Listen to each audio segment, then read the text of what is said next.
Welcome, I'm Bruce Munro, and with me is International Relations Specialist Professor Robert Patman, and this is Global Insight.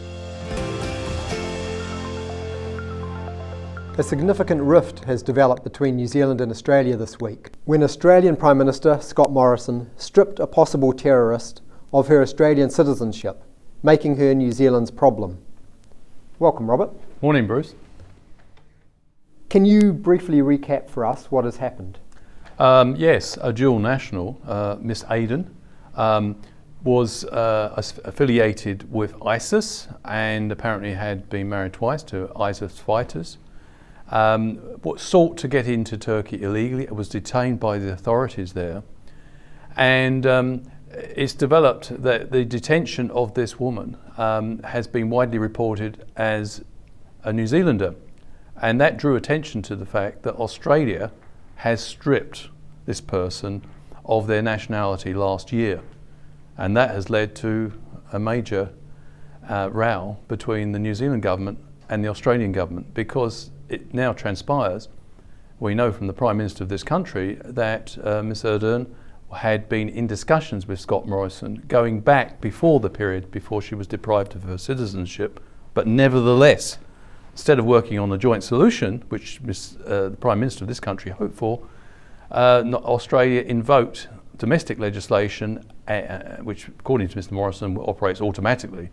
And the Prime Minister was presented with a fait accompli. But suddenly, what appeared to be a joint problem, a dual New Zealand-Australian national, was suddenly a New Zealand problem. And that, I think, was one of the reasons that the Prime Minister, well, was the biggest reason why the Prime Minister expressed her anger in public at the Australian for, as she put it, abdicating their responsibility. I thought it was telling that Scott Morrison explained or justified his decision by saying that he needed to put Australians' national interests first. How serious do you think this rift is between the two countries? I think it is serious.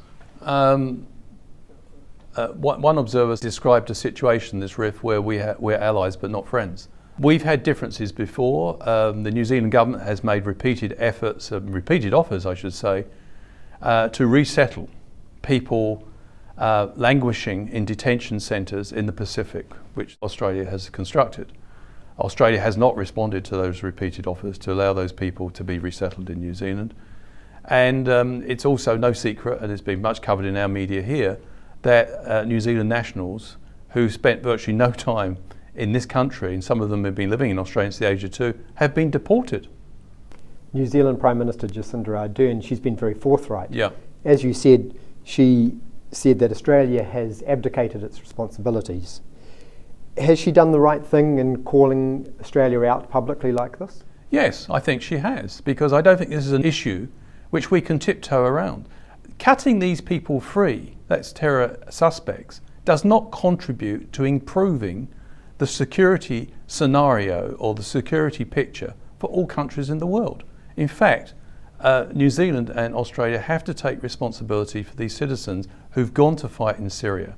They have joined a criminal organisation which has carried out barbaric activities in the Middle East, and they need to be brought home and dealt with here. So I think the Prime Minister is absolutely right to forcefully draw attention to the fact that the Australian Prime Minister seems to be pretending that international terrorism is something that you can compartmentalise and divvy up between international interests and national interests, when we know the reality is quite different. Having said all that, I think we also need to walk the talk. We have a Kiwi jihadist who is currently being imprisoned by a Kurdish organisation, the Syrian Democratic Forces. We have shown, I was quite shocked last year when I heard the Prime Minister of this country, Jacinda Ardern, the former Foreign Minister, Mr Peters, and also the leader of the National Party, Judith Collins, all say that they were in no hurry to bring him home and that he can languish in the Middle East, as if it was not a serious problem. That, in my judgment, that is exporting our problem to an organisation which is not even a state and has very little facilities for dealing with it. We have the legal framework in place and we have the facilities. There's something like 6 to 12 New Zealand nationals who've been involved in the Syrian fighting, probably largely on the side of ISIS. They, as soon as we can identify them, they should be brought home as soon as possible, face the full rigour of the law here for crimes against humanity in many cases, and taken out of circulation. Let's put this in perspective, Bruce. 65 countries, including New Zealand and Australia, came together to form an anti-ISIS coalition.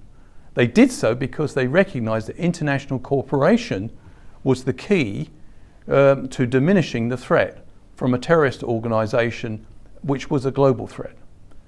So they were happy to participate in that, and they were very pleased with the outcome of that international cooperation, which was the significant decline of ISIS to the point where it lost much of the territory it controlled. And suddenly, countries are pretending, having cooperated, that there's no need for any more cooperation to deal with the people they're defeated. And that's just not realistic. There's a lack of strategic realism at the moment in my judgment, amongst many of the countries which contributed their resources to defeating this international terrorist adversary. And let's face it, we need not only to defeat ISIS, but we also need to be able to contribute to sustaining the peace. That is, we have to deal with the people who are involved in making other people's lives so difficult in the Middle East.